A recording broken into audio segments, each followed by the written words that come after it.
Hi, it's Jeff here. I'm in my new church. We're downstairs in the basement where we set up our studio.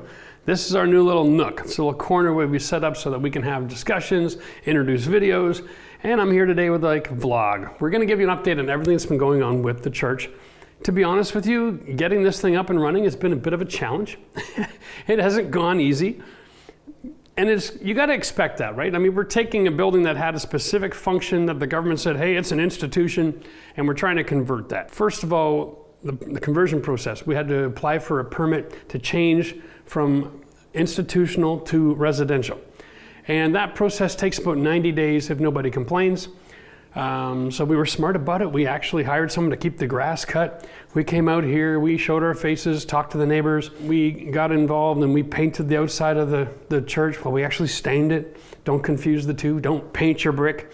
We did all of this, and then at the same time, we had to protect our investment. So we went out and we got insurance. Man, the world is a bit of a crazy place. When you go to buy a property like this, they say, here's what we think the value is, and then you go to get insurance and they go, oh my goodness, no, you have 4,000 square feet of commercial space, and if we had a fire and we rebuild that, it'd cost $1 million. So we want you to insure a vacant church for $1 million. And that costs $5,000 for 90 days. Yeah. So you're darn straight, we got our occupancy changed from industrial to residential. Now we're at a place where the insurance companies, and they're calling this a commercial space because we don't have occupancy permit yet. We're not allowed to actually live here, just film and work here. So until I get different elements of the occupancy permit sorted out and approved and finalized and inspected, I'm not officially living here. So now we're moving into, we're getting it classified as a commercial space that's still vacant, but being used. The whole thing is very confusing. Nobody wants to give you a straight answer. And at every turn, everybody you talk to, their industry is designed to look at my situation like it's an anomaly, and so they take you to the wall. The most expensive you can possibly imagine. I almost wonder sometimes if it was even worth investing in insurance in this place for the first 90 days, but you know, a man's got to sleep. And when you buy a property with cash, you really don't have a choice. And that was the only way to buy a church, right? So we protected ourselves and bit the bullet. Now, with everything else going on, being out in the middle of nowhere and we're not living here, we had to put in surveillance and security systems.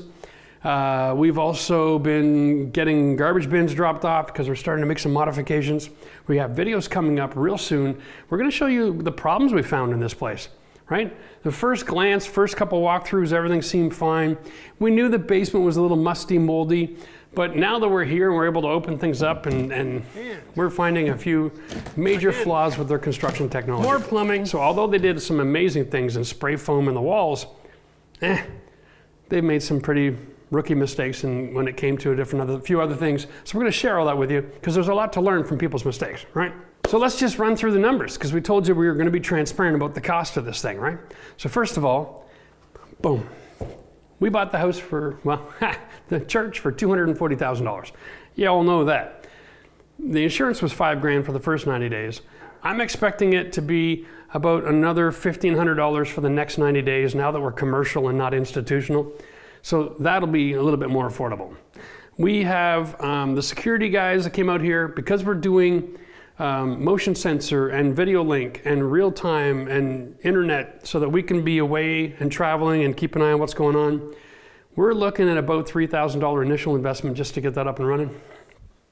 That's really a lot of fun.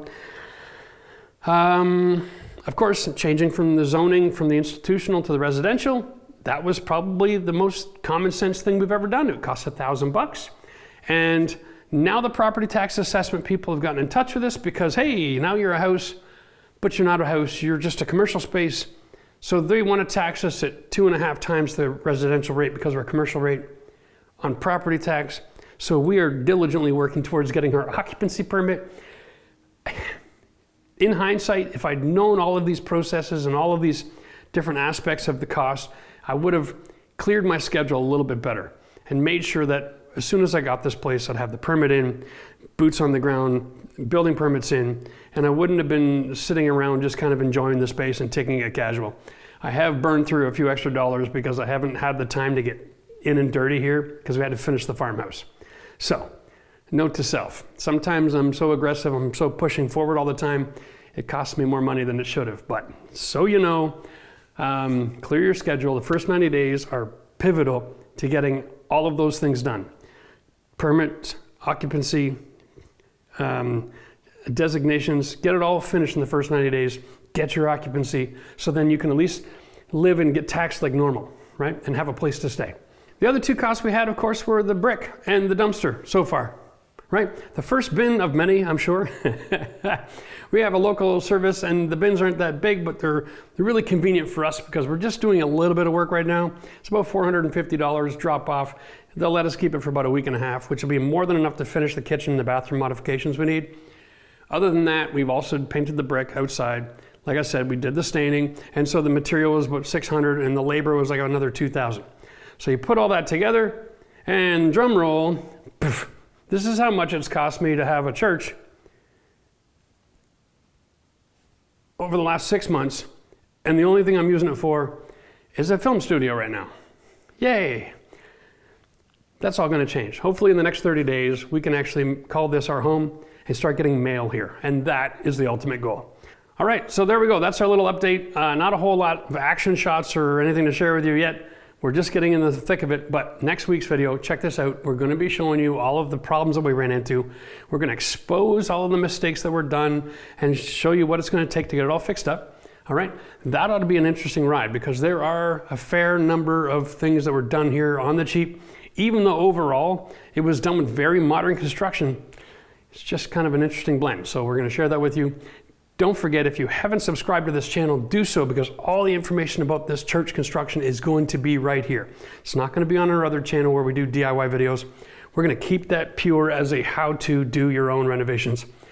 On this channel, we're going to go through the whole process of, walking through my daily routine and what I'm doing here and what's going on in my crazy life. So make sure you subscribe, hit the like button. If you like this video, share it with your friends.